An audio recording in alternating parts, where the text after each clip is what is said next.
يا الله يا كريم يا عظيم يا غفور يا شكور يا ودود.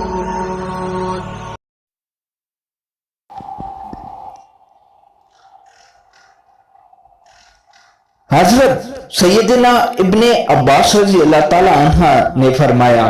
اللہ عز و جل نے سب سے پہلی چیز لوح محفوظ میں یہ لکھی کہ میں اللہ ہوں، میرے سوا کوئی عبادت کا مستحق نہیں، محمد صلی اللہ علیہ وآلہ وسلم